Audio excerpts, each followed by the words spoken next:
uhura n'umunyotsi bimeze bite nuko dutangiye urebe iyi ni ya societe renzi urukubonye Universal umenye ko abo bantu badasohora filime mbi none ubayoherereje Rock Entertainment ngaba rimwe none muzagashyira hanze hey rega baba babizi nuko dutangiye filime yacu STX Films na Rock Entertainment urebe filime yacu nuko tugatangiye amagambo ni make uretse uzure dutangiriye hakunino hari abasore n'iki mu masaha y'ijoro hahiye hagurumanye yo mumeze mute mwana inzoga ziri kunywibwa nkuko uzi insoresore n'inkumi z'iyi minsi bahuriye ahantu mu rugo ni ka house party yo maniga wabonye filime Rock yarutse gusa nayibonye nibyo barimo baganira iyo bahuye tunywe mu mani tunywemo bari kunywamo Kate, it's your turn. Kate no kurikira mwandikira message He needs to stop posting pics of her Please mafufite kurikira posting ibiryo vegan. avuga ngo ni vegan Not me. I like to eat what I want. Jye nicyo nshaka igihe gishakiye Too many calories. suzabyibuha subwo I never go over 1200. ntago njya ndenza karori 1200 I knew that. mfite application na downloadinze nyereka karori ntari burenze Okay. bayita countdown to skinny na application imufasha kureba ibyarya iyi ni application wapi iyo siyo ni iyi To know exactly when you were going to die, would you want to know? Yesu uramutse umenye igihe uzapfira wakwifuza kubimenya Literally all. biteye ubwoba Ooh, okay. New game. Let's urabizi load it. reka tudownloadinge application igaragaza igihe umuntu azapfira na application ubonye muri telefone igaragaza igihe umuntu azapfira I'm so down. sawa tuyidownloadinge twese Don't be so. noneho nguzi ugaragaza ko azapfa vuba azajya anywa inzoga abana bajya muri telefone badownloadinga application wibutsa nayo downloadinga application yitwa Catches bacuruza iby'umwihariko cyangwa undi muntu ari wese ushaka guhaha no kugura na application igufasha guhaha no kugura bose baremera iyo downloadinze application arigiye ubwira tuyemeye amabwiriza n'iki baradownloadinga 63 years. jewe ngo nzabaho kugeza ngeje imyaka 33 32. jewe nzabaho kugeza mfite 32 Hello.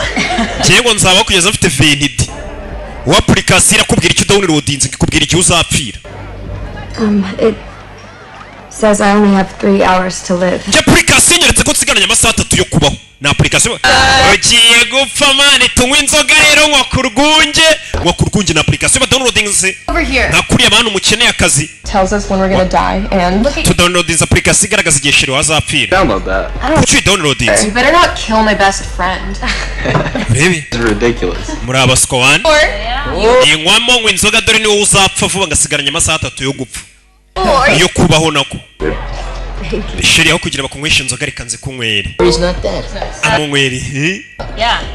rebe nta application bari kudownloadinga bya bintu nyine byateye nka kuri hari application ushobora gushakira akazi yitwa Catches mu downloading muri telefone zanyu sibyo ushobora kwishakira akazi kugurishirizaho guhahiraho utavuye aho uri umukobwa yazanye na sheri ni wa mukobwa ngo usigaranye amasaha 3 yo kubona application ariko buri ntago watwara wasinze Way better when I'm drunk. ugwara neza ubwiyo nasinze I'm kidding.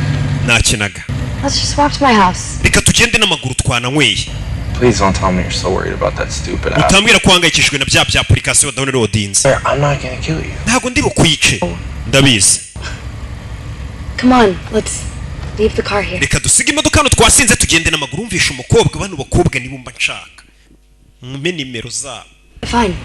I'll walk by myself. urabizi njye ntago natwarwa n'umuntu wasinze reka ngende n'amaguru ni icyuri Courtney, come on. shushu be umusore nawe rero kuva mu modoka yisindiye yananiwe Fine.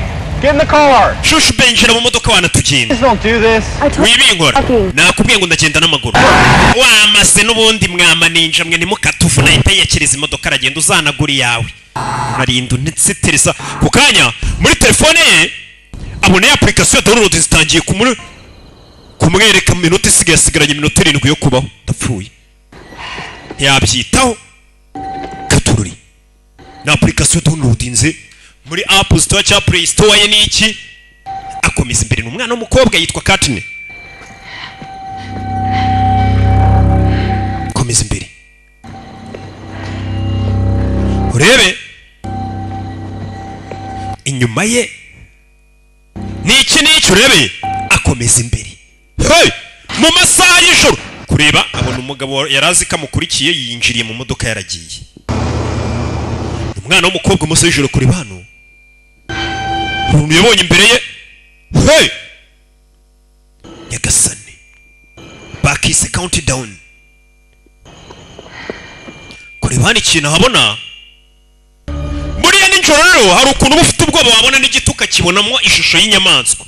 Abona ni ibibi. Ni ibintu by'ibifuka by'ibishingwe bateretse ahantu.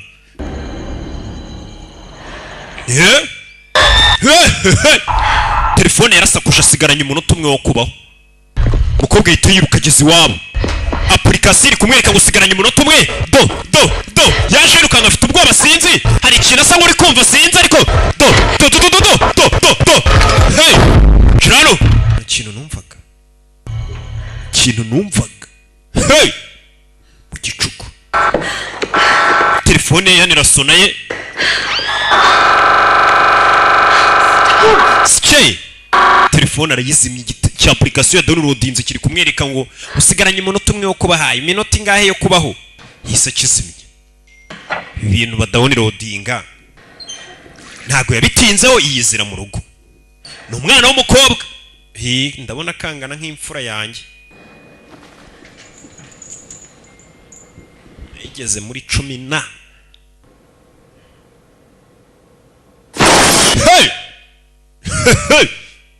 Hey! Hari mu nzu yafite ubwoba.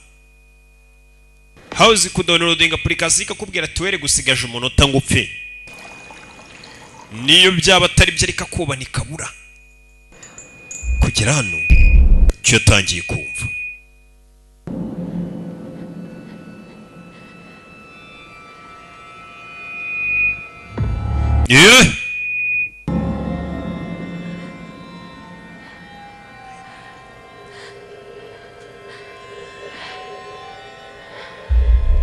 Urebe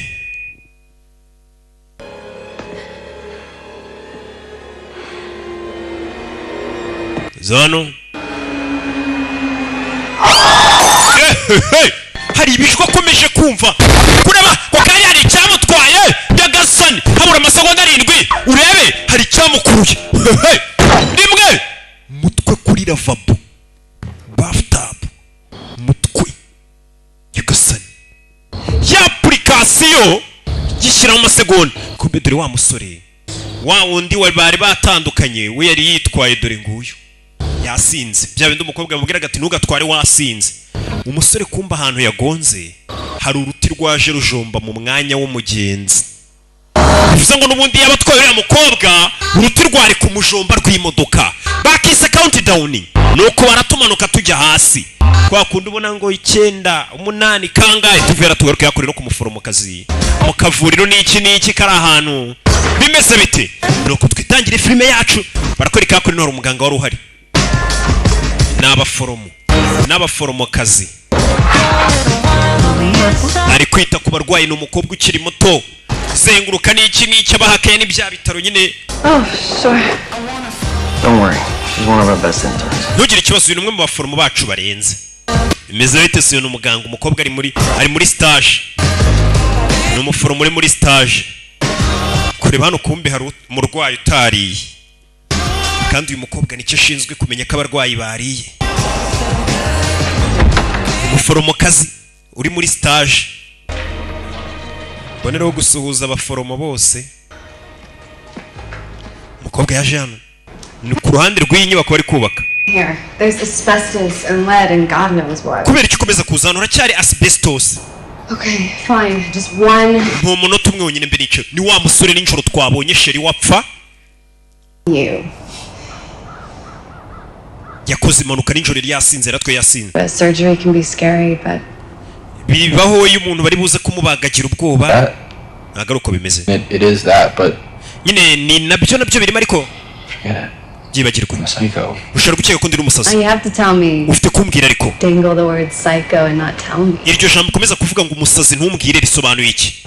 Aramwereka muri telefone ya application nawe iramwereka. tells you when you're gonna die. Iyi application ikwereka igihe uzapfira. Nawe arayifite ya downloadinze. Says the same thing. Ntago bibaho nanjye ariko niko navugaga. But it knew we were gonna crash. Iyo menya ko ndi muze gukora imodoka. Else in the car with you? Hari undi muntu mwari ko imodoka. Because that app said she was gonna die in 9 minutes. yanze kwinjira mu modoka yanjye nijoro kuko yavugaga ati ari buze gupfa mu minota 9 isigaye. Ngeze imbere ndagonga igiti kiza kijomba mu mwanya we. She would have died, but she didn't, Urumva right? nyine ntago yigeze apfa. She did die. Yapfuye. Ni wa mukobwa bakundanaga. Night. Yapfuye ijoro ryahise. It knew, alright? It was right about her, and now it's saying that I'm gonna die during that surgery.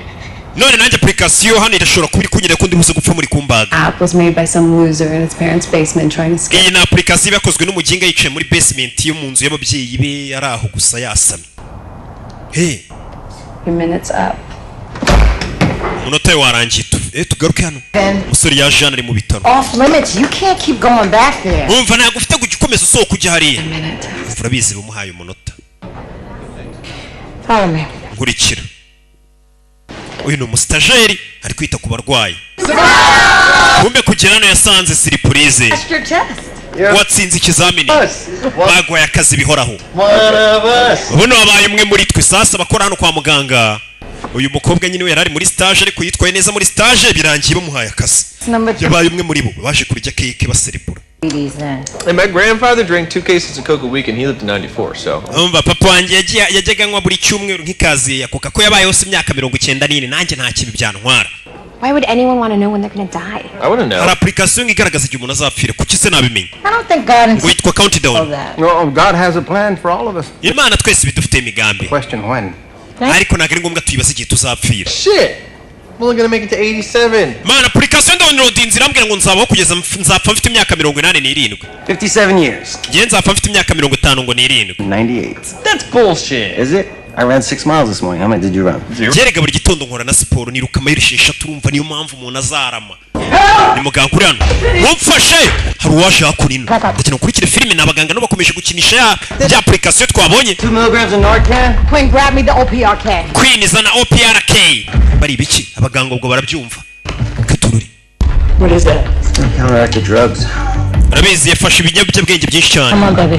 Ntabwo arajya kure bazana igishinge. Do it now. Nimba urubikora bikore nonaho ibiyobyabwenge birakwica. Bazanye ikintu cy'igishinge n'umukobwa ngo ibiyobyabwenge byinshi cyane. Afa doze nyine n'iki. Baragushitura. Baramushituye. So welcome back. We got cake for you. Kagaruka neza umukobwa turaza kukwitaho. Hey, easy. Gake gake baramuzanzamuye. Nta kazi nyine birirwamo n'abaganga. Umukobwa arangije akazi yaje guhindura imyenda. Umukobwa yitwa Queen.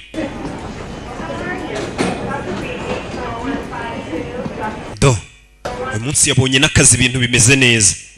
Nawe yaje hakuri no muri telefone ye. Kureba hano kuri WhatsApp n'iki. Abona ya application arangije arayidownloadinga. Hey! Ya application yitwa countdown ikwereka igihe uzapfira. Mubure ku downloading application yitwa Catchies bafasha kugura no kugurisha icyo ari cyo cyose. Wowe fotora ifoto ugashyiraho gusa. Gashyira ku mbuga.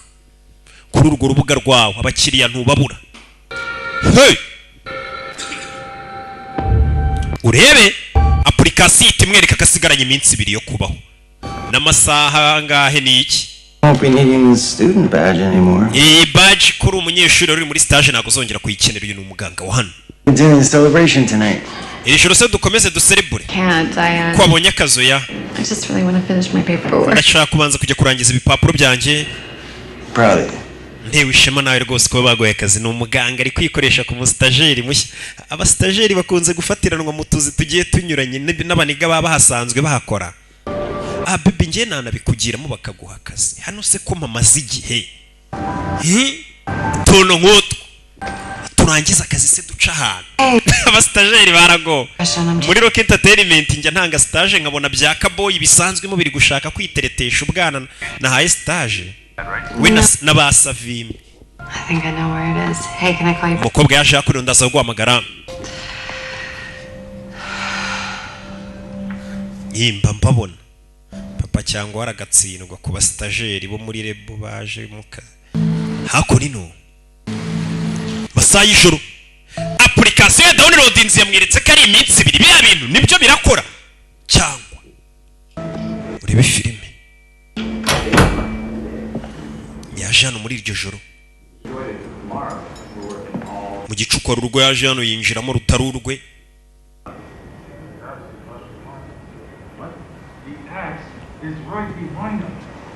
Do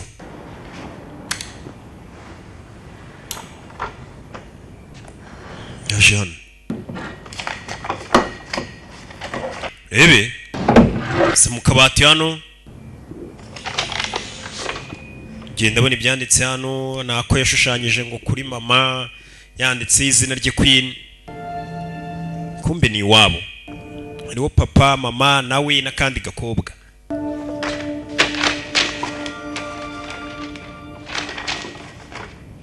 Hano kumbe yagiye arimo n'amasertifika ye n'iki cyo yumvishe. Hari icyo yumvishe mu kabati urebe. Hey! Muri iryo joro icyo yumvishe mu kabati. Zano bucece mu gicuku yaraje wato kingurano urebe. Hey!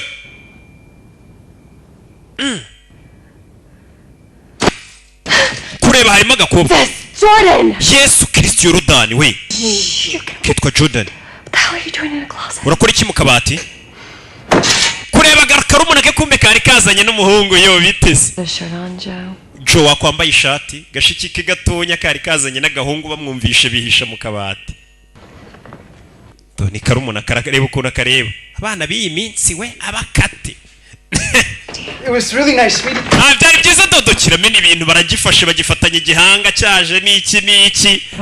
Kuki uzana abahungu hano? Can't tell me what to do. We ariko ntabwo mbwira icyo gukora. Ntabwo uri mama. I was, you wouldn't even think about pulling this. Njyewe iyo mbari nge wakubyaye ntabwo wari kuzana buno bugoryi. Home to grab some stuff for work. Hari ibyo nari nje gufata hano by'akazi. Now that you're leaving, see you in another 6 months then. Tuzongere tubonane rero nyuma y'amezi 6 ndabizi ubwo ntuzongera kudusura vuba.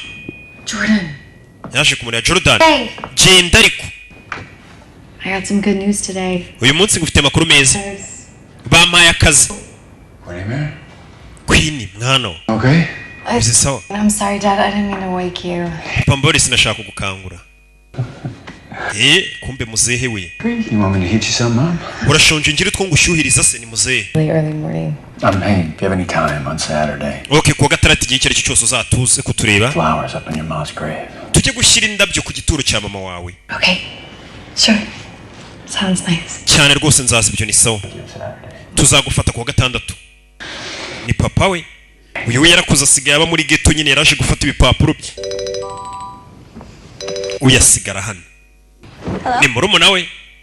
Okay, 2-minute warning. Kumbe bidatinze bwarakeye agaruka mu kazi nyine gahunda zirakomeza. You'll be surprised how many people say, "Oh, I'm good." Kumbe wa musore uyu ni afite application afite ubwoba shiri wa application yamubwiye igihe azapfira kigeze arapfa.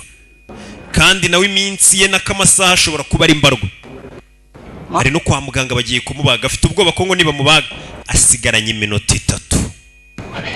Hey! Buri ari kuzi kuba uvuga ngo nsigaranye iminsi 2 nkapfa ukuntu ari cyo kibazo. Umusore application iramwereka kasigaranye iminota 3 ngapfe. Buri yabira rurakaza rukaguhitana. Application itangiye kugira ibyimwereka. Amasezerano ari kugenda yangirika. Mbega arangira. Komeza imbere. Umurwayi wo muri ibi bitaro. Kureba inyuma mu kidererwamo hari urwo ari kubona inyuma ye. Sina kintu mubonye. Kwindukira nta cyabona. Atangiye kubona uruntu rwambaye imikara.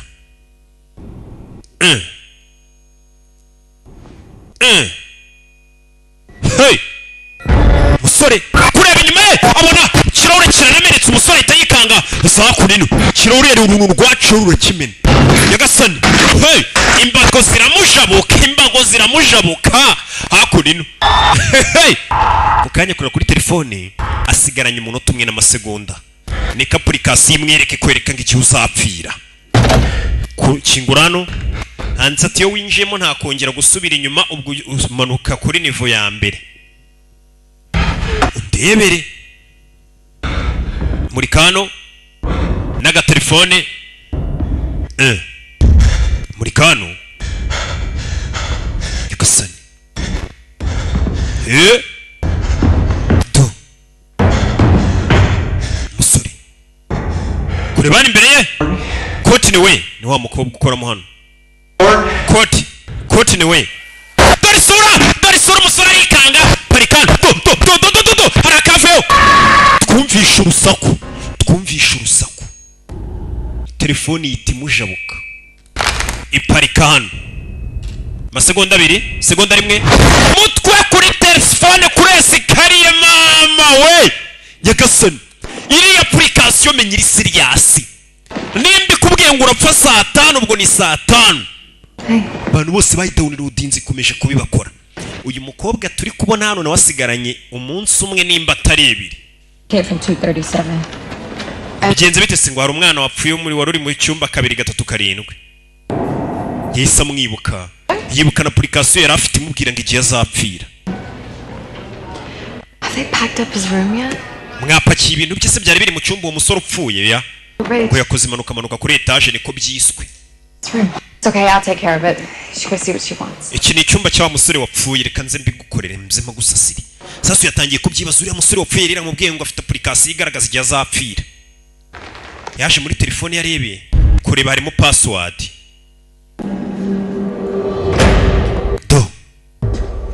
Uyazana muri moruge. Umusore apfiriye mu bitaro. Umukobwa arashaka kumenya iyi application ibyivuga nibyo. Nimba umusore yambwiye ngo iyi application mu gihe igihe azapfira kikaba kigeze agapfa. Turisha ukuntu ryabaye. Hey! Shwanyaguritse. Sasa uyu urashaka kureba. Wibuke na application yarayifite. Namwe mugende mukadownloading. Hahire rimwe. Mumenye igihe muzapfira n'ubundi se ko nta bukwe mufite.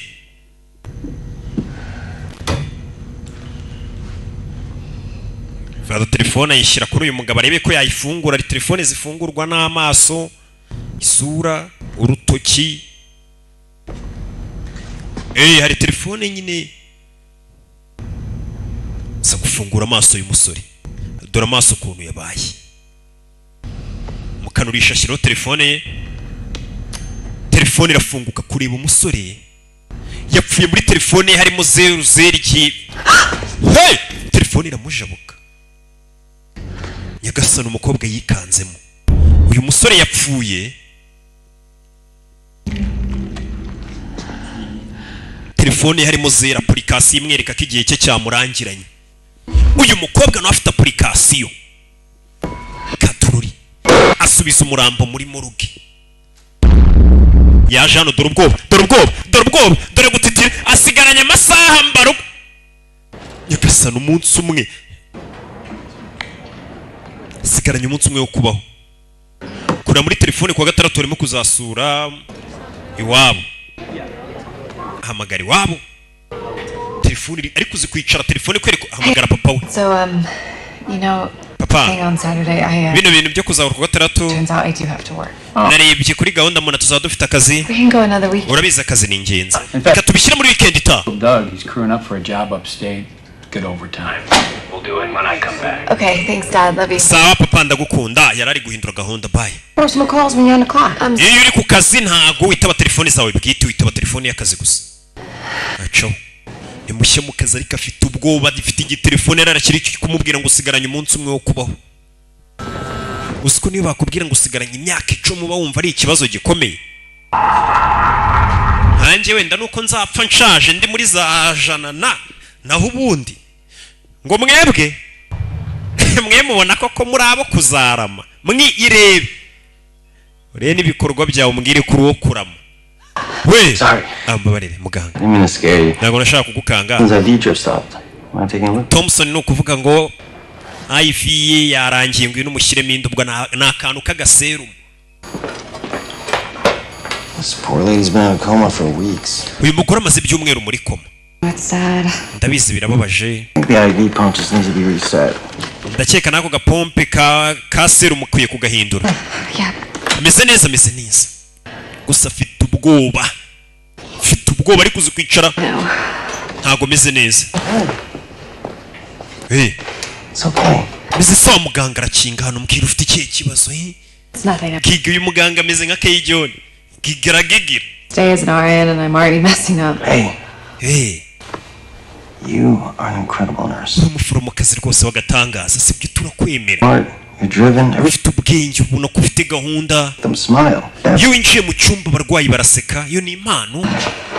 Niko dore gigi Kejoni. Minsi ya mbere bigoye mu kazi. Dore gigi Kejoni. Reka nsubire mu kazi. Dore Kejoni. Dore irari. Umukobwa zana. I ask you something. Queen ngira icyo nkubaza. Remember that letter, the recommendation letter that you asked me to write for your license? Uribuka ko wambwiye ngo nandike urwandiko ngaragaza ko rwose uri umuganga mwiza tuwe nabigufashijemo ndikumva nshaka kugusoma ntabwo ibyo byaba ari byumva nta muntu nzabibwira ko twasomanye n'ibanga ryacu ukunda gufasha abantu nanjye reka dufashanye Kejoni aragegeya dore Kejoni n'ubundi ibi bintu bizwiho. The hell is wrong with you? Ufite ikihe kibazo ariko? I see the way you look at me. Ubonye uburyo umaze iminsi undebamo mbona unkunda. Sorry. Mbabarire kigarura ubwenge cyari gifatiye umuntu mu kazi. Nyine natekereje ko Being unprofessional, I apologize. Ngusabye imbabazi biriya bintu nari nkoze ntago ari ubunyamwuga cyari kimufashe ku ngufu. Biriya bintu ntago ari sawa. Dusubire mu kazi. Urebe cyari sawa. Mukobwa umuganga yari amufashe. We n'umuforomo. Yes, Quinn. Amy. Talk to you for a sec. Ngira icyo nkubwira. Amy. I need a vital check on Mrs. Klein. Ndagukeneye jya kureba Madame Klein uko ameze. That's Amy. Now. Nasi Amy. Ubwiye ngo iki? Mvuze ngo iki? Uri gushaka kuneza abantu? Ko nari nirwanyeho. Habuze gato yari yirwanyeho. Mu kazi biba wari ibijinga bifatirana abakozi bashya batarabimenya bigashaka n'iki. Sasa iyo telefone ikomereje kumwereka ko sasa yaje yakuri no muri iryo joro. Abona application ngo muri telefone itajibasha gusibika. Na application ya downloadinze ariko ari kuyikorera kuyisiba cyangwa uninstall bikanga. Application yanze kuva muri telefone ye. Iyo wayidownloadinze ubwo bigiyemo ikakwereka igihe uzapfira. Ikagina kwibutsa ati ko yose minsi. Sasa yagiye muri Google atangira kwandika mata application ishobora kwereka igihe uzapfira. Tangira kubona batanga buhamya bagiye bavuga kuri application y'ibyababayeho. Umukobwa w'imyaka 17 wapfuye waho ndi twatangiranye yamaze kudownloading application yitwa Countdown kumureba niwe mukobwa ukundana n'uwo musore wapfiriye ku kazi kwabo uyu mukobwa. Kuri bano umukobwa yapfiye mu buryo budasobanutse. Hari abavuga ati ngiye nari ndi kumwe na biryo joro bwa application twaye downloadingaga. This countdown app thing. Basore na application Countdown. And see things. Nangiye kumva ibintu nkabona ibintu. I saw my cousin. Ijoro ryese nabonye mubyara wanjye. Died in April. Wapfuye mu kwa kane. And he started talking to me. Namubonye araza aramvugisha. Ndabizi ni byanyabyo. Iyi application iri kunyinisha. Cat mouse and I can feel it. Iyi application iri kugukina umukino nk'uw'injangwe n'imbeba. Ndakeka igihe nanjye kigiye kungerana mfe. Ndumva ari nkaho. Mana yanjye. Chiriano mukobwa. Ni video yifashe nawe umwe mu badownloadinze application yatangiye kureba ubuhamya. Yagasane. Na application. Hari abari kuvuga ati reka tasabana ibi bintu bijye bibashuka iyi application wani ibyo ni ibinyoma muri guhimba. Rebe.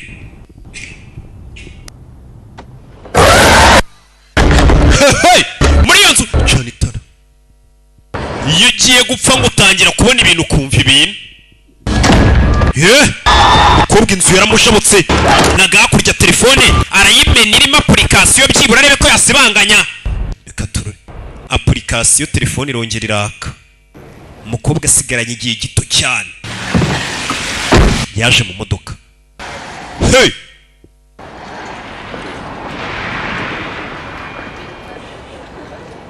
Mfite ubwoba koko.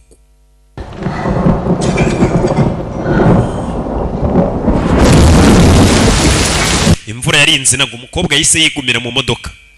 Arabona ibatabivamo telefone yakinaze mu nzu cyamusakurizaga. Katorori.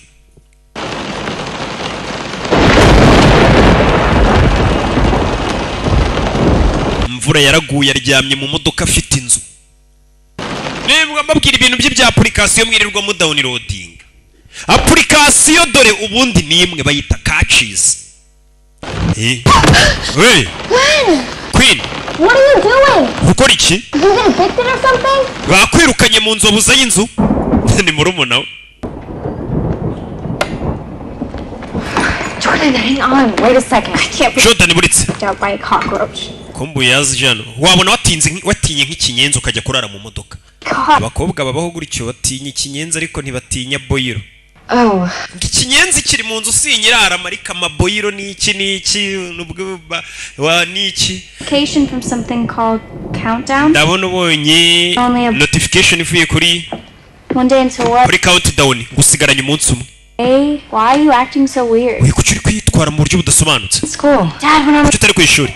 and since Papa yagiye mu kazi. stuck being babysat by Mrs. Talbot. Bansinyira madamu Talbot ngabari Talbot ngabari unyitaho. Jordan, now is not a good time. Jordan sigiye cyiza. When you're gonna die. Would you? Ngo nimba wamenye igihe uzapfira wabyemera. God.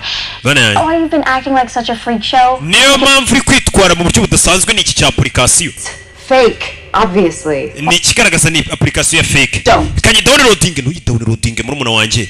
Afite icyo kibazo. You're stuck with Mrs. Talbot, but you can't stay here. Come on, I never asked for anything. I told you, it's not a good time. Njye nakubwiye ngo nagari igihe cyiza genda uri kumwe n'uriya mugore Talbot. Sister apartment. Don't do that. Don't try to make me feel bad to get what you want. Ntukajye tuma numva ndi umuntu mubi ariko kugira ngo nkore icyo ushaka. The night, we're definitely gonna be doing it tonight. Ibyo wasanze ndi gukora na Joe cyagiye tugiye kongera tubikoreye basanze mu kabati. N'abana. Gusa umwana we yaragiye kudownloading iyi application. Ukora hano hari icyamukase telefone yaramukase. Feri ya mbere yisaza hano. Kwa Yves kugura telefone. Put it down with such grace? What do we use it for primarily? Mostly. Yves ari hano ari kugurisha telefone. Yves ku iposta. Power in your pocket. Then NASA did when they put a man on the moon. But you use it for monthly texting on Facebook. This is why humanity's doomed. Okay, you know what? I don't need your smug text. Yves urabizi nkeneye kunyiyemera unyereka kuzi ibintu by'amatelefone cyane amatelefone nigendere. Yves afite ukuntu yakira abantu ubona yigize uwa danger. You just lost yourself a customer, smart. Urabizi ubuze n'umukiriya ndigendeye sinzagaruka. Next. Ndabona undi mukiriya niyo wagenda abakiriya ni iryaguye. Okay. Nkeneye telefone nshyashya. These actually just came in. Yeah, sure, that one. Okay. Mukubita telefone. Just nshyashya. wait while I run the cart. All right. Never mind. Uko kuri kuyifunyukura ntaranashyiramo ikarita yawe. In your eyes says you're a normal, completely sane person. Nariba ariko bikore ngenda ndabona uri muzima. Oh, I want all new, everything new. Tugukorere na swap se uya ndashaka ibintu bishyashya telefone nshya. For cash I can jailbreak it. You can have every app you'll ever need. No, I want. Ngo downloading irimo application se. Oya, ntazo nshaka. Ni mu kaduka ko kwiposta ka kwa Yves. Arabanza rero muri telefone abona ya application yitwa Countdown ntayirimo. Aho ariruhutsa. Iri application yari mugeza aha. Anything else I can help you with? Hari ikindi nagufasha? Oya, ntacyo. Okay. Okay. Next. Kukanya hari cyumvishe gisakuza. Kureba muri telefone ya application ya updatinze. Wiki n'igiki? This app. Iyi application. Is it on there? Kubera ikiri muri telefone yanyu. Iyi nguye updating akigura di telefone kandi nayo ya downloadings. And that you literally just turned it on. Okay. Njene ritsoka ya telefone mboni yisanamo. You just delete it. Reka tuyisibe. It won't Kwisiba. let you. Iyo application nagisibika. Yagasani. Just give it to me. Itupfa kumereza. Yep, Doc's Wireless. Please leave a review. Appreciate it. Hey. What app was she? Iri application yavugaga yitwa nguki? Umukobwa. Undi watangiye kuyibaririza. Ibaze kugura asigaranye amasaha 21 yo kubaho n'umunsi ni wuzuye. Hey! Yatsaka modoka yigire mu kazi. Subira inyuma. We tureba aho ugiye ariko afite stress ariko uzikwicara uvuga ngo tsigaranye amasaha ngahe yo kubaho. Biteye ubwoba. Afite stress n'umuganga. Kureba inyuma hari uruntu yahabonye rw'umukara. Kureba inyuma none nta rwabona. Nukuri wa musore urutse gupfa twararubonye. Kongera kureba. Muke twarabonye abantu bavuga ngo iyo ugiye gupfa ngo urabanza ukabona ibintu ukumva ibintu. Do. Hey. Ebano. Arwaro ntararubura. Ararubura. Hey! Do. Kandagira inyuma. Bongo umusore w'abandi wiparikiye hano. Turashize. Kigasani. You again? Wena none? You an idiot? Uri ikigoryi? You did to my Lexus. Reba icyo ukoreye niyuzuruka yanjye. Yagonze Kadafi. Niyuzuruka yanjye mwana. Let her go. wereka uwo mukobwa agenda urabikora hiki ndabikora hiki Leave and nobody gets hurt. vana ugende nta muntu ubabare You can stick around and find out that I'm all. cyangwa ugume hano urebe ukuntu ndi umusazi Where I just found out I'm gonna die and maybe genda ubundi ngiye gupfa man with me. So byaba byiza mpfanye n'umuzungu man amahitamo ni ayawe and it was just a fender bender. urabizi ni akabazo gato kari kabaye kuri niyuzuru kareka njye mu gatsata baragakora You okay? agiye kureba fisi akamukorera yari ku kinamba So am I. ikibazo ufite nanjye nicyo mfite uyu musore nawe afite amasaha 18 yo kubaho hey bahuje ikibazo bahise nk'abantu bahuje ikibazo baje kunywamo bahise baza gushaka urwunge nitunapfa dupfe turi horo buriya nubona ugiye gupfa uzapfa uri horo tu nibwo utagira ubwoba bahise baza Right, you know, it said the same thing to me. iyi application iri kumbwira ngo nagiye nangiza amabwiriza narenze ku mabwiriza nyine kuko hari gahunda uba ufite wabona ugiye gupfa bari kuhita bazisubika Well, murashaka kujya muri Antarctica only the government and the Illuminati have access to Antarctica. no kubera ko guverinoma na Illuminati ari bo bonyine bafite access yo kugera aho hantu nibatuma tuhagera ni umusinzi utangiye kubabwira ibya guverinoma. There's got to be something there that could tell us. You people need to wake up. baturage mufite gukanguka turamutse tugiye aho hantu leta iduhisha The edge of the flat earth. twahita tubona nk'isi burya itari umubu itazengurutse aho bwiri irambuye. Look at that user. hari umusinzi wasinze avuga ngo leta ari ibintu isha abaturage One to die. hari abantu nyine buri umwe asinda ibye And we don't accept it. No, that is wrong. Trust me. katubwira umuntu ayidownloading Question for you guys. ufite ikibazo Any of you heard about this new app that tells you when you're gonna die? mwese mwarumvisha application ibabwira igihe muzapfira ra That's just what they want you to think. ibyo ntabwo ari byo ubwo wabona nawe ari byo guverinoma ishaka kutekereza It's fake. ariko umushotora abonye ari ikigabo gikunda kuvuga ngo guverinoma ibahisha ibintu ati wabona ubwo guverinoma yaraguhishiye application nawe ikigabo cyahise kidownloading Camera, microphone, location. Yeah, it's fine, it's fine. User agreement, accept terms and conditions. amabwiriza uretse kwemera ayo mabwiriza niyo bashakaga gusoma amabwiriza Without reading them first. ntukajye wemera ibintu utabisomye The application, yada yada. baje kubisoma ibirimo hano Accept the terms of his or her fate.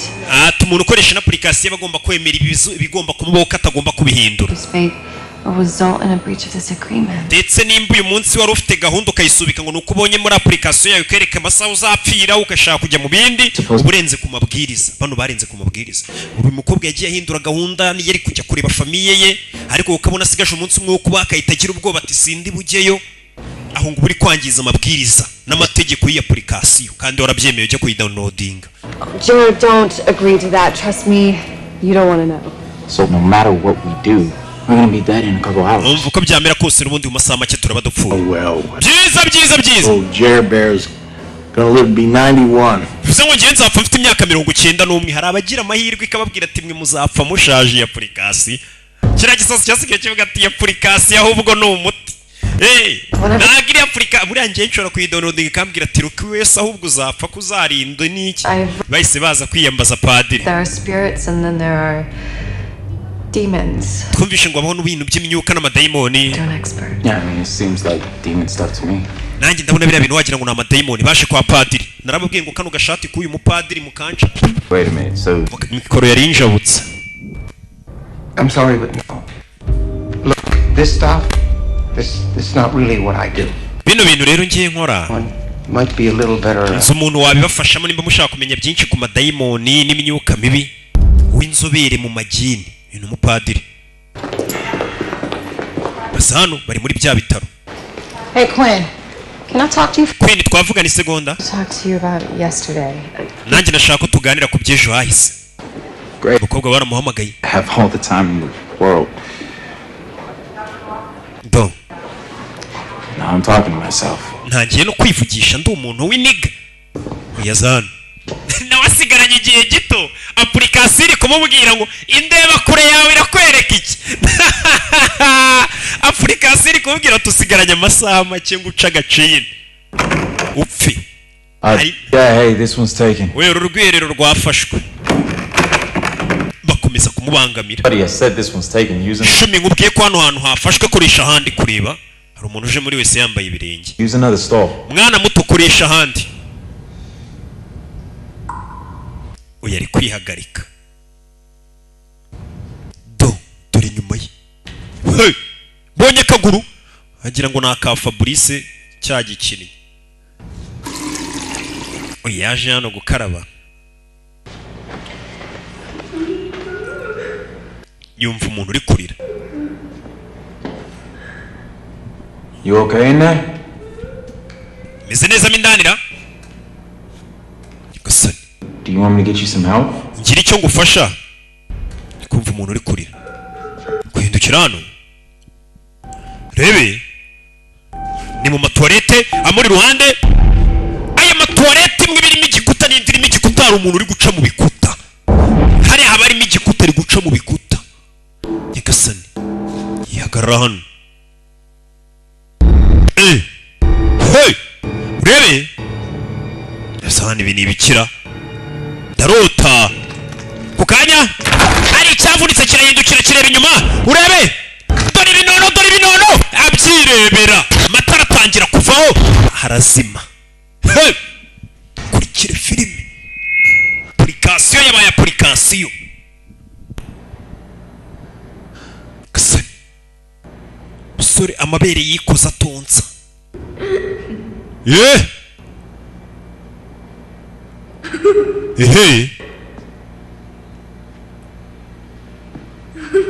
Umva gatwenge ngaho.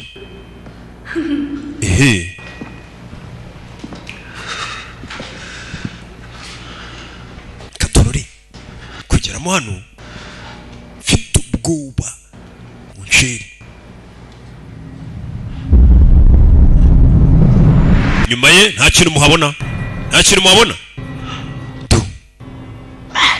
Matt dore agasura kavayo karamuniga arakaje karamuniga ko Matt kiriye tarakwaka yerikanga hari iki we yagasani Yesu Kristo.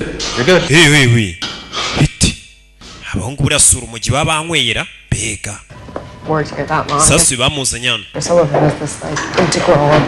Uyu bamuhamagaye hano inama yo ku kazi yateranye n'uwo mukobwa wacu Queen ni umuhungu wacu. Uyu ni Devan Bruce ni ukuriye abakozi. And you know Dr. Sullivan. Dr. Sullivan uramuzi. K John Gigi. What happened? Yatubwiye ibyabaye. Yes, Glenn. Wavuze ibyabaye yego. I felt obligated to come clean and tell. Numvishe ari ngombwa ko nababwira ukuri bose abayobozi. Doesn't have to destroy anyone's life. Ariko bino ntibigira ubuzima bw'uwari wese byangiza. That's all. N'akantu gato kabaye ko kutamenya mbabarire. Thank you. Urakoze. But you cornering me in my office like that. Ariko kongera kumfatirana ndi muri office kuriya ntabwo byari sawa. Cornered you. Je nakwibambyeho no kwiziritseho. To be embarrassed. Ntabwo ari ngombwa ngo wumve ko wasebye. Ndagira ngo ibintu tubirangiriza hano bitazamuka. You can't be too cautious. I have to protect myself. Ariko nanjye mba ngomba kwirinda. Nkarinda n'ibitaro. Dr. Sullivan's report. Dukurikije raporo K John yaduhaye tugiye kuba tuguhagaritse mu kazi. Ibyo ntabwo ari ngombwa mumugire nk'inama cyangwa mwimure mu bindi bitaro. Uyu mugabo niwe wamfatiranye sasa ikigabo cyagiye kimuteza abaganga ati yarahara agakobwa kari kunyishinzaho kagerageje kumfata ku ngufu. K John ni fake. Turi kugerageza kugufasha. Wishaka kubeshya winkoraho. Ikigabo cyamutanze kujya kumurega umukobwa atarakirega. Ibigabo bisigaye ari ibyana bibi ibaze wagerageje gufata umukobwa ku ngufu. Uriya mukobwa ntago ameze neza mu mutwe uzi ko yashatse kumfata kare. K John reba K John ariko bamufashe ku ngufu. Niki nawe ndebere cyagiye kurega umukobwa ati kari agakobwa ngiye kashatse kumfata ku ngufu nibereye mu kazi. Kumbera icyo cyashatse gufata umukobwa. Gusa iyo umuntu yagutanze kurega hari igihe ani nari we bumva. Ariko binabaha abakobwa bajya bashaka gufata abahungu da buriya abahungu ubwo twaranagowe nabyo bibaho. Leta ibe hafi noneho abasore beza nkanjye b'amabogari nka leta ibikwiye kujya iduha nk'abapolisi babiri buri bogari n'umusore kuko amaninja ari hanze ejo bundi ibintu yarankuriye. Leta ndaza kwandikira polisi y'igihugu nyisaba abapolisi babiri bo kundinda abakobwa bashaka kumfata ku ngufu. Ngoroki ngo ni bogari ngoroki wacu ngaho. Hallelujah. I'm starving. Baje kureba umupadiri hano bari kwinywera akababa karyana akarisha Eucharistia. Wizera mu madayimonera? Wizera? Cyane. know how hard this is to believe. ndabizi bino bintu buryo bigoye kubyizera. It's hard to believe. Yego biragoye kubyizera. True. Ariko njye mba nifuza ko byaba ukuri. Of course, but demons, woo! Amadayimoni mwana! Got me into the cloth in the first place. Njyewe amadayimoni ubundi niyo yanzanye no muri kano kazi k'ubupadiri. Bible? Oh yeah, uzi ko mu bitabo 27 bya Bibiliya amadayimoni avugwa ahantu 19. I love this stuff. Man, njye ibintu by'amadayimoni ndanabikunda. Ultimate graphic novel. Ubundi Bibiliya imeze nka novel zindi zisanzwe. This old story from hari inkuru ahubwo ya kera nibutse reka nyibabwire amadayimoni ni umupadiri uri kunkura umujyi hano arurisha ukaristiya baba na ukaristiya ngo birajyana.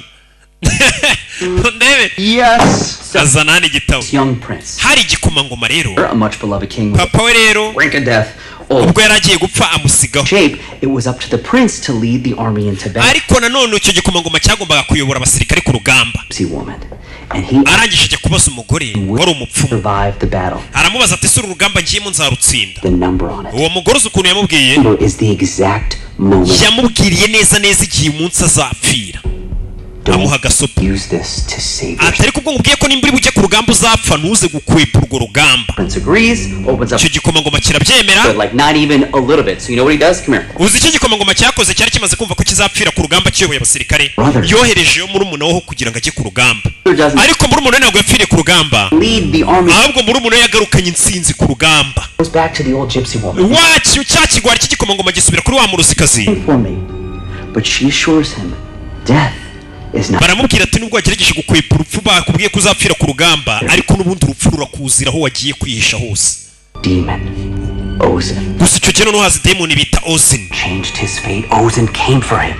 imba bakubwiye ngo nutega iriya bisi uraza gupfa ukanga gutega iyo bisi kugira ngo utayipfiramo noneho yizira idayimoni ryitwa Ozin akaba ari ryo rikwica bano bikanga bivuze ko bakwepa kose ntibajya ahantu hari butume bapfa haza idayimoni ryitwa Ozin akaba ari ryo ribica.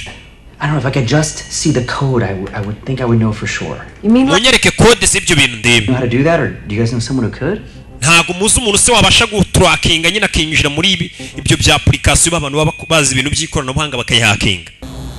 Tukaribundi application ikoze mu biki. Dore kumbe yivavuye ku iposta gucuruza udutelefone. Niki yive n'uruhara. We are closed. Twafunze. Could jailbreak my phone? Does that mean you know how to hack into an app? Ubwo ambwira ngo wakwinjira muri telefone yanjye karumaze kuyingurisha ushobora no guhackinga application cyane. Sorry. Already running late to my Tinder date. Umva hari agakobwa tugiye guhurira ijoro ngo bahuriye kuri Tinder.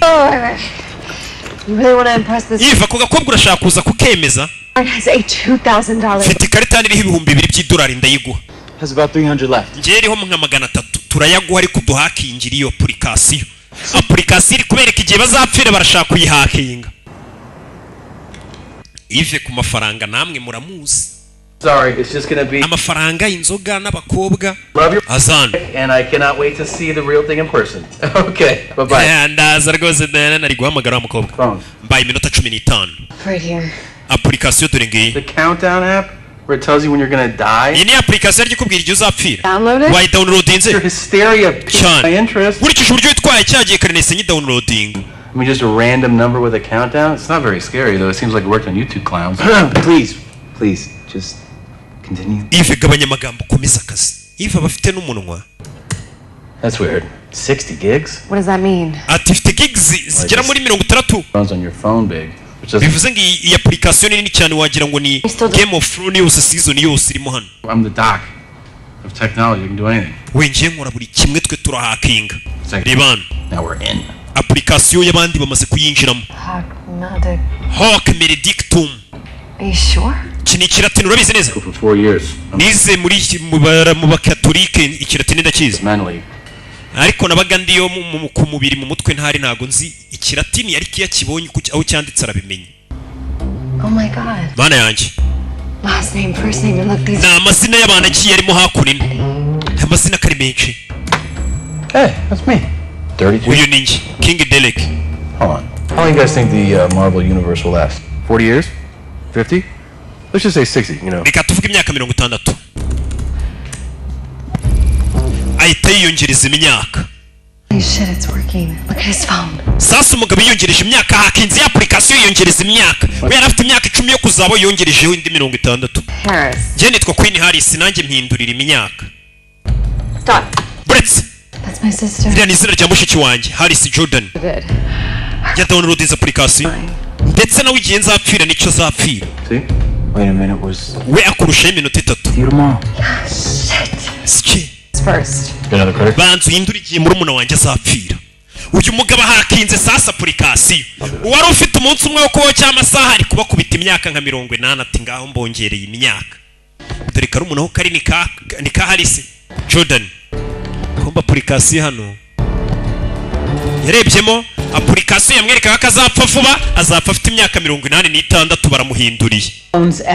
Nta telefone ku meza. Have it back in the morning.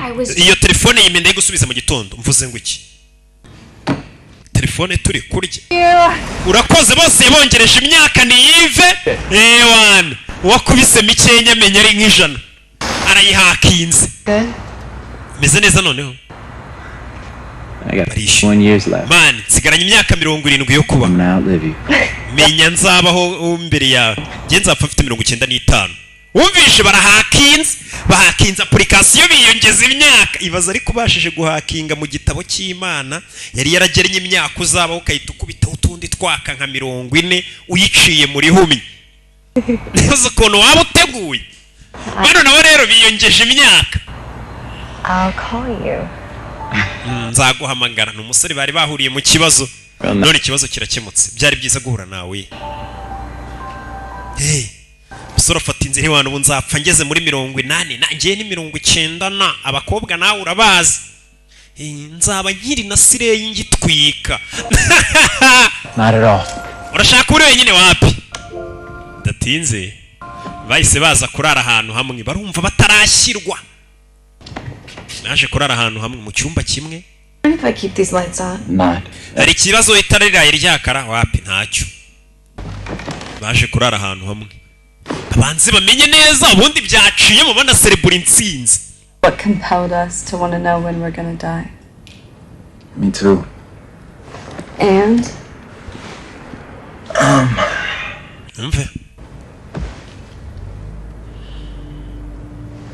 When I was 10, Mfite imyaka 10. my little brother Jeff got really sick. Umuvandimwe wanjye Jeff yararwaye. Practically lived at the hospital. Ku buryo twari dusigaye tuba mu bitaro. They could only focus on Jeff for those 2 years. Ababyeyi banjye bamaze imyaka 2 bita ku murumuna wanjye wari urwariye mu bitaro. Muri icyo gihe nari mfite murumuna wanjye ishyari kubera ariwe bitagaho cyane kubera yari ari mu bitaro. Yari afite igipupe rero nakundaga murumuna wanjye. Stupid robot dinosaur. Ni igipupe cya dinozoro. I took it. Murumuna wanjye asinzira umunsi umwe ndakimwiba. My dying brother's toy. Ibaze ko nibyo igipupe cya murumuna wanjye wari urwaye yenda gupfa. He looked up to me. Arangije arandeba murumuna wanjye. And I'm the one that gets to live to be 95. Arapfa none dore ngiye kuzabaho mpaka ngeje imyaka 95. Wari ukiri umwana. Are you? Weyose. My mom. Njye ni mama wanjye. Bari kuganira udukuru twabababaje. In our family. But she was tough. Macho yarakomeye muri famiye. On one of the many nights I was grounded. Hari ijoro riri yambwiye ngo sinze gusohoka mu rugo kandi inshuti zanjye zifite ikirori. Njye nari ndambiwe uwo mwanda wa mama wo kunyi mu ruhushya kandi abandi bana hahiye. Iryo joro narasohotse mu rugo ndagenda. Njya gutwika.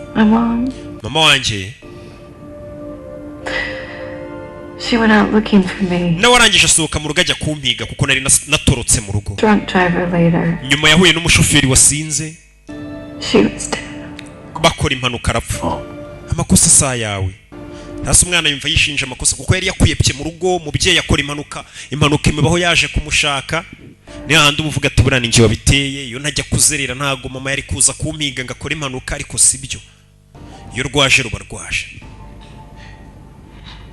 I don't usually jump into bed with girls that I just met off. Ubusanzwe sinjya mura n'abakobwa twahuriye ku ma application. Because of it. Ahako twahuye kubera application.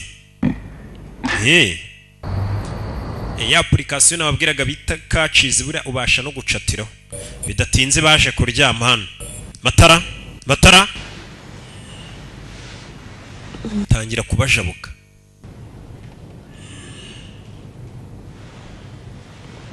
urebe kureba kumva umusore yamuraye iruhande byibuze yaraza kuma buriya uri wenyine rega uba ufite ubwoba ukanya cyo yumvishe Mati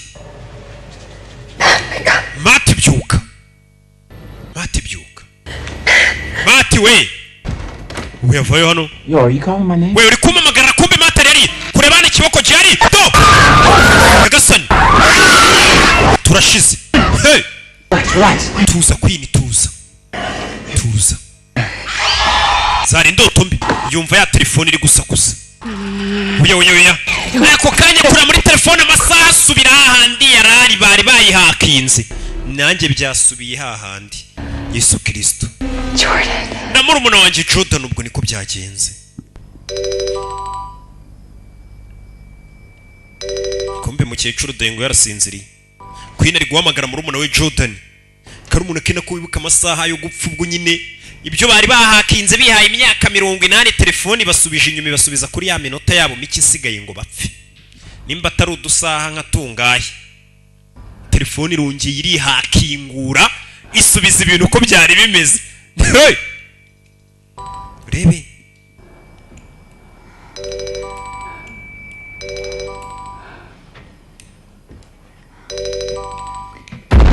kukanya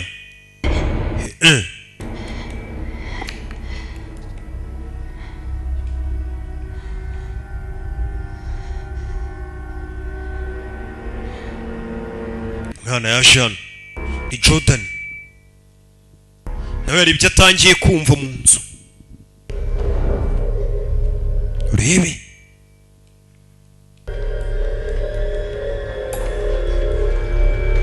do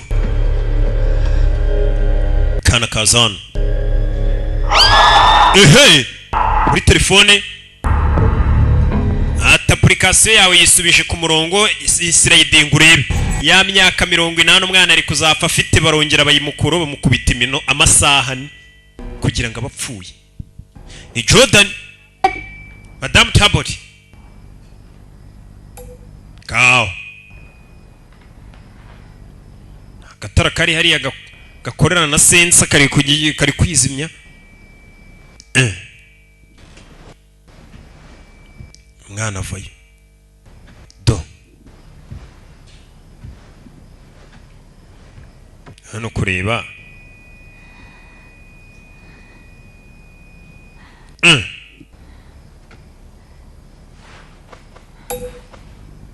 kiragurya gatarakaraka rebe mwana kinga hano yitonze agatara kariyatsa kandi nta muntu uhanyuze ubundi ntibibaho gwenda ukirana umuryango urakinguye kandi wari uwikingiye Yagasani hey mwana yikangamo mwana yikangamo munsi y'igitanda feri ya mbere hey si igitanda ni Jordan mukubu do Jordan yumvijwe uri muhamagara ati Jordan we mama atangiye kumva mama wabo wapfuye muhamagara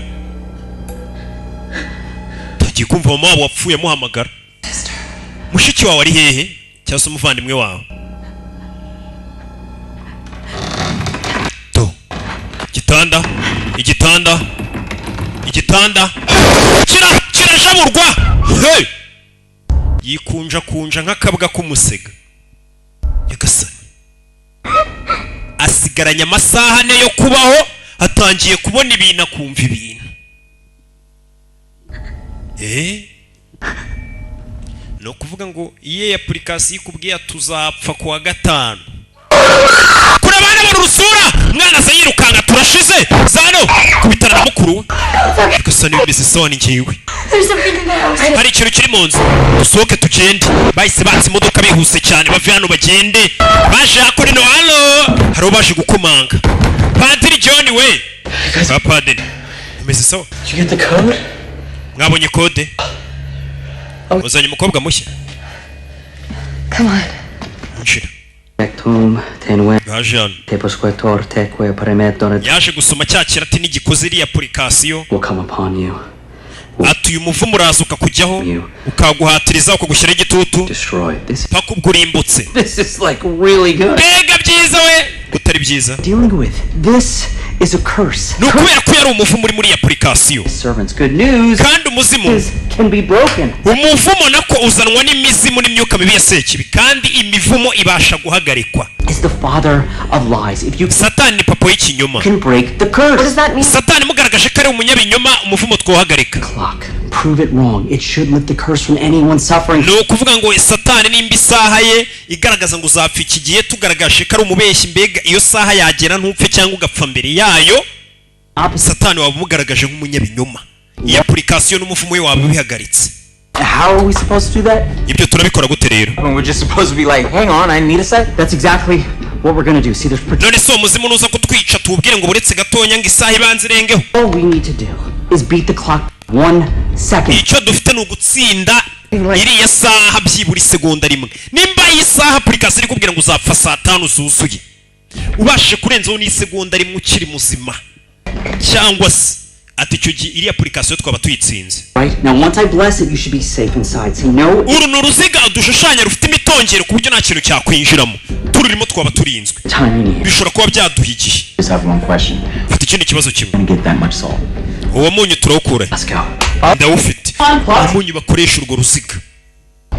Ni uruziga bakora rudafite imyuka mibi yarwinjiramo barashaka kugenda bakarwicaramo mpaka amasaha arenze. Satani bamugaragaje ngo nk'umunyabinyoma umuvumo we baba babashe kuhagarika ngo kuko ngo ni se w'ikinyoma cyose. I think. What? No, we're fine. We're gonna be fine. What if it just blows the salt away? That could absolutely happen. I didn't think of that. God damn it. None se umunyu ne tuwicaramo hagati nta kintu kiri ubashe kuba cyawinjiramo ya. Wait here. Cyase ngo kiwukureho kiwuhuye. Fata gutyo. It's not the size of the cross, it's the power of the spirit. Aka gasaraba kari gatoya ata ubunini bw'umusaraba ntago aricyo cy'ingenzi ukwizera kwawe nicyo cy'ingenzi. Hey guys, we're gonna make a big circle 10-15 feet. Come on. Umva dukeneye uruziga rufite nka feet 15 bahise baza kunino bita kunino uyarabanza arazengurutsa. Bless this salt. Barashushanya n'uruziga. Hey uruziga bashaka kwicaramo ngo rufite imitongero ku buryo nta kibi cyakwinjiramo kugira ngo batsinde se kibi imivumo ye imitongero ye akasize. Ni ukuvuga ngo nimba bari bupfe saa 5 Okay, how much time? Kurenzaho n'umunota umwe cyangwa isegonda Satani baba bamugaragaje nk'umunyabinyoma basigaranye iminota 2 ngo bapfe. Kasa. Right? Correct? I got this. Musora asigaranye 2. Mfite ubwoba. What if this doesn't work? It's coming. Bino bintu nibidakora. Bidakoze si biraza gukora. Mva. Salt and damage. Mukobwa agerageza kumuhumuriza. Ngaho da. Murumuna we kureba garandi seri nubwo ajya mbuza ngo niki nawe aratwika harashya nanjye nzajya matwika umuriro utangira kuba. Get in the circle. Baje mu ruziga. None ruziga ngo nta daimoni ryarwinjiramo rufite umutongero. Kwene mfite ubwoba nanjye. Buri muntu nakubwira ngo afite ubwoba ntukajye umubwira ngo nta mpamvu yo kugira ubwoba ababona utari kumwumva. Uramubwira ati nanjye ndabufite ariko ntaribi. Amwereka ko ubwo muri mu kibazo kimwe. Ibintu bitangira kumanuka. Padiri akuraho umusaraba uyu mupadiri.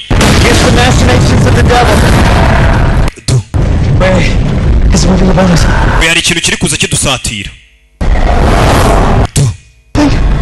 Hari ikintu muri kubona bari mu ruziga. Rebe.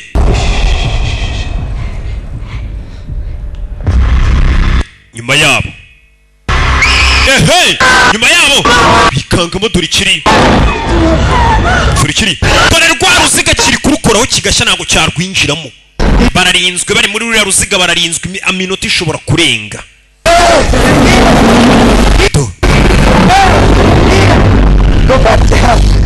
Subiri kuzemo.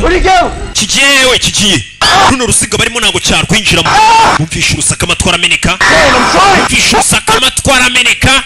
Matizimye icyo gitelefone. Nyuma ye Mati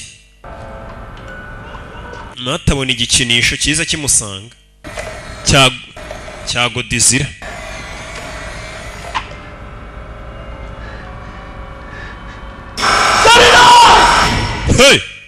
Where's it, Matt? kiri hehe Mati rwa Jean kiri hehe Chevy. Why'd you take my dinosaur? kuki wantwariye igipupe atangiye kubona murumuna we wapfuye umwe ngo yibiye igipupe nari kuzagusubiza kiriya gipupe cyawe koko You're right. Chevy, I'm sorry. umbabarire Hefi Chevy, don't.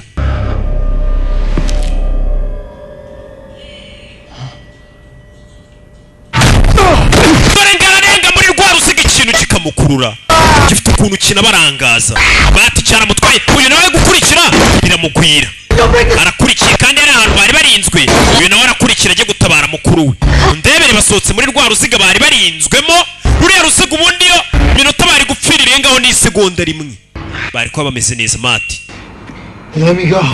kivuga ngo turabikoze baramugonga hey aragongwa Nyagasani Mati arapfuye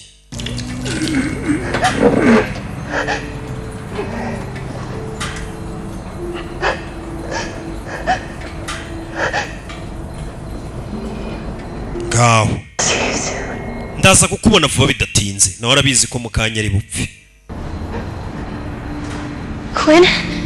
Queen He's gone. yagiye I'm so sorry. babarire No, it makes sense. It was his time. no birasobanutse igihe cye cyari cyageze vuba bidatinze ni igihe cyacu wivuga gutyo mwana I want to, but you just saw what happened. Oh my God. You bleeding? Tururi We need some help in here. We need a wheelchair. Quinn, what happened? yise azana umwana hano kwa muganga cyari cyamujombye Okay, we got her. wari ryavurira nakoramo No, please, we're just going to leave. Queen winsiga I will be right there. nta hantu ndi bugenda abandi hano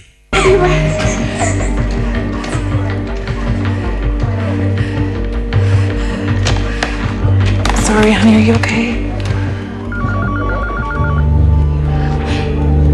That's right. That's not too bad. You're pretty tough though, right? Quinn, hey, Queen we can I talk to you? twavugana I heard what happened with Dr. Sullivan. numvishe ibyabaye kuri Dr. Sullivan I mean, nyine I personally know. genda bizi nanjye ubwanjye yashatse nanjye kumfata ku ngufu Kay John After him, nushaka ko tumurega ngenda gushyigikiye tumurege Kay John abakobwa yagiye ashaka gufata ku ngufu ni benshi batangiye kwishyira hamwe thank you. Truly, thank you, Rachel. All right. It's like your big sister. I'll let you two at it. You'll be in good hands, kiddo. Thank you. urakoze nebe ni cya Kay John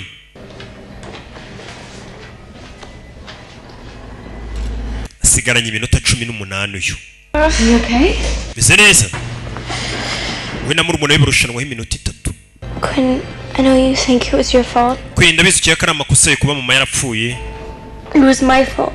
ariko yari ayanjye Mom asked me where you were. mama yarambajije rya joro ngo uri hehe And if kandi nari I mpazi told her, she wouldn't have been driving away by the mall. iyo mpita mubwira ahantu uri kuza akahita kubona atiriwe ajya kucakura ari naho bamugongeye Drunk asshole ran a red light.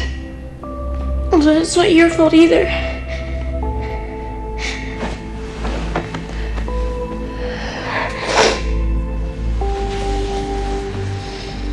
I think Mom would be happier spending our last few minutes together. ndakeka iyi minota ya nyuma iraza kuba ari myiza twishimanye hamwe Wait, Quinn.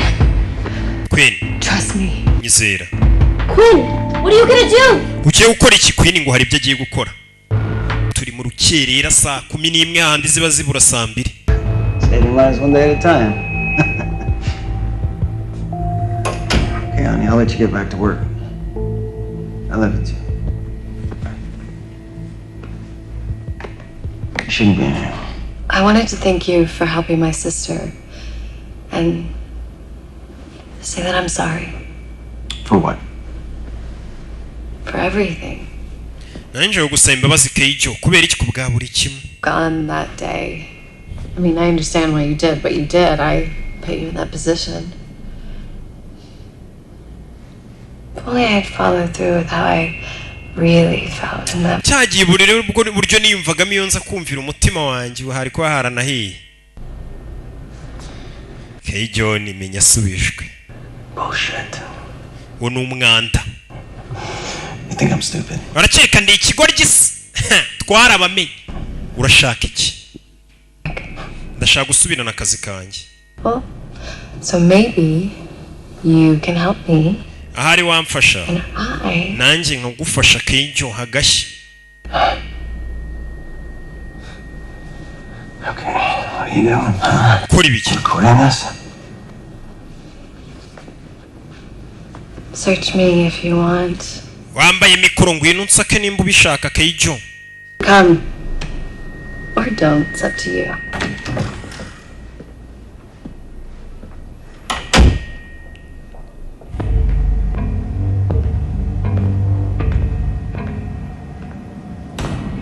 Twasize abo. Keijo. Queen? Queen we. Queen? Queen. Ngaho tangiye gukina imikino.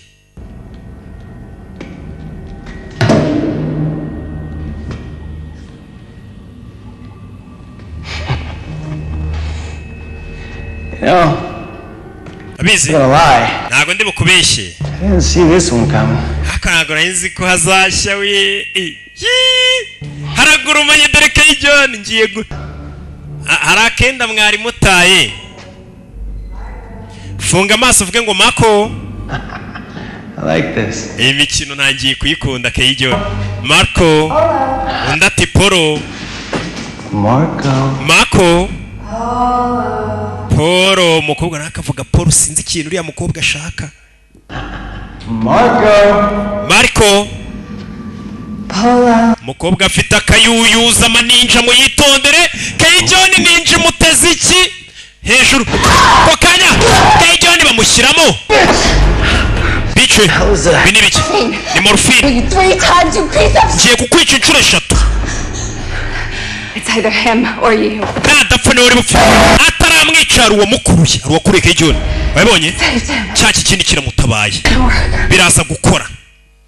Bo ikintu bashaka no kugaragara. After application. Ndamutse mwishe mbere y'isaha ye Satani twaba tumugaragaje nk'umubeshyi na application n'umuvumo wabo uhagaze. Sasa umukobwa ikintu atekereje nicyo. Keijo ni application yamweretse kazapfa shashe. Uyu mukobwa bashije kwica Keijo yabagaragaje ko iri application ya Satani ari y'ibinyuma umuvumo wa Satani wose wabo uhagaze. Mbega ni yica Keijo arabasebeje Satani. Arabishobora. Kwica umuntu mbere y'igihe cyase kurenza igihe wagombaga kubaho byahagarika uno muvumo. Icyo umukobwa ari gukora Karumunaki aramutse yishe Keijo ya muvumo wahita uhagarara wa application. Kuko application ya Satani nimba ari nawe yavuze ati uzapfa ushaje ugeze muri 80 ukahita upfa none ahungana kuri ya Keijo ngana. Urumva icyo gihe umuvumo urabuhagaze. Umukobwa nicyo ashaka arashaka kwica kuvuguruza Satani. Yica abantu Satani yabwiye ko bazapfa bashaje bice bapfe bakiri bato. Ingumi kuryinyo. Hey gigisha. Hey cyagigi. Crazy bitch. Bicho y'umusasa. That thing, huh? Birabyari biki? Doesn't matter. I tell the cops how you lured me back. Ndabwira abapolisi uburyo wanshutse ukanzana hano ngiye nditabaza ribu. Nyuma ye Keijo bamushyira amano babi cyane. Mugeri urebe Keijo nabashije gupfa. Igihe cyawe cyakugereyeho wamufashe wo ku ngufu we. Keijo naramutse apfuye byaba ari byiza cyane hano. Umuvumo waburangiye wose. Umukobwa aza kumwica. Taramushomba Satani aratabara winyicira Keijo. Satani yohereje abadayimoni bo kurinda Keijo. Agakobwa gashaka kumuhitana. Hari icyo Satani yamuvuzeho. Gwagoroka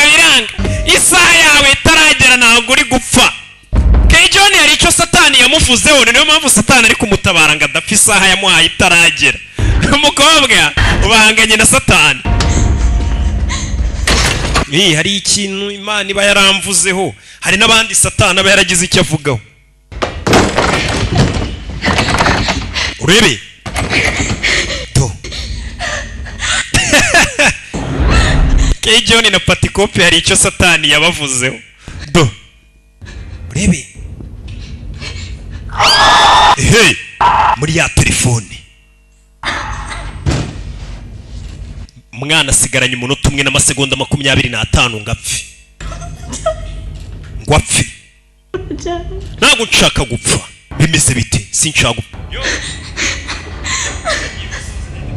Katururi umwana arasigaranye umunota. Urebe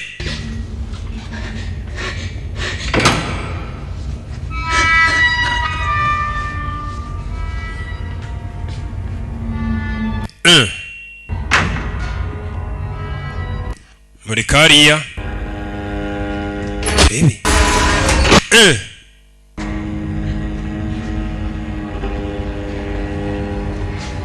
komeza imbere. Umwana muto muruge zitangiye kwifungura, ukamenya ko iminota yawe yegereje. Muruge zitangiye kwifungura. Kokanya cyamufashe, dore sura naga kurya. Turi umwana hano cyamunaze, basigaranye amasegonda.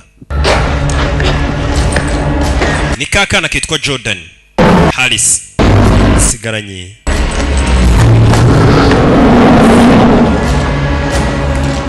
masegonda make cyahageze. Ngiyo wakomeje kugenda ukwepana wari kuzapfira bohereza daimoni bita Ozini. Dore daimoni bita Ozini iryo rikuyicira. Jya kureye cyangwa niyice. Uwo mukobwa yiyisha igihe kitaragera, nacyo cyaba ari ikibazo. Ndagukunda Jordan yarashaka kwiyica.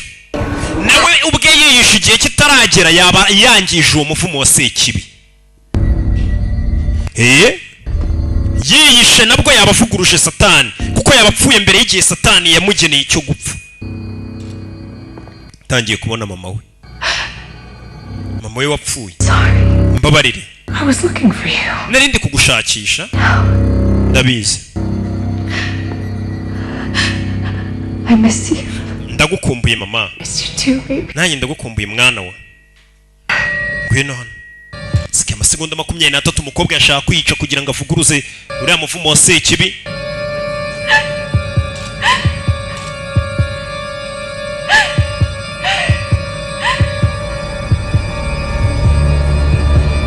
Amasegonda 15.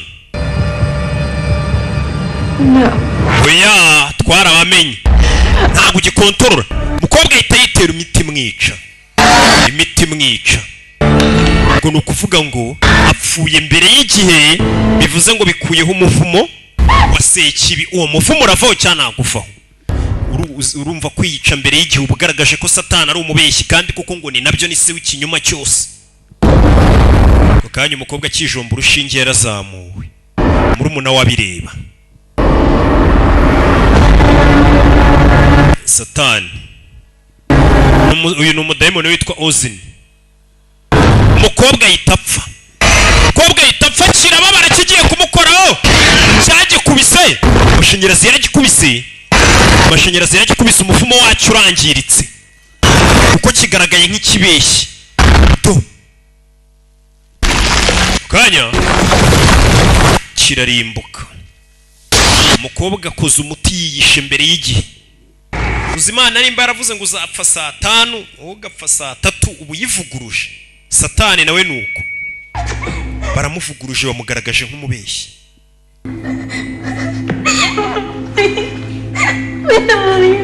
Ndakwinginze winsiga. Ni karumunake. Ndakwinginze winsiga. Ni Jordan.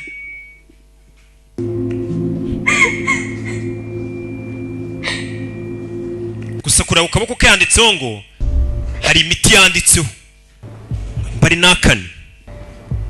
Hari imiti yanditse ku kaboko ke iri ku gacupa. Kureba yapfuye afite n'urushinge mu mufuka. Umwana icyo yakoze nta kindi. Uyu mugore ni umuganga umwana yahise afata urushinge ajombamo hano, sinzi nimba zina doze, ahita ajomba mukuru we, mujomba igishinge. Ndakwinginze kora wa muti we, katururi gishinge yamujombye, nicyo mubonanye mu mufuka. Uyu arazanzamuka. Hari imiti baho buri bakujomba umutima ugahagarara ku buryo nyine uba wapfuye, ariko ku buryo bagukubisa undi muti wundi wabugenewe uhita ugushitura ukagaruka ibuntu.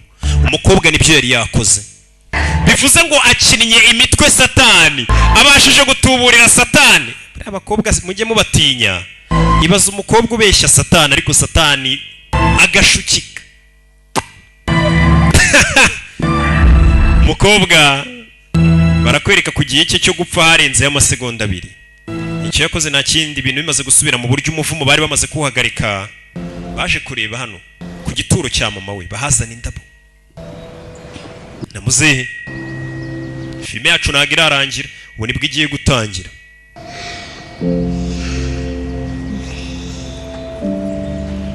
Twigendere. Muzehe n'abakobwa be 2.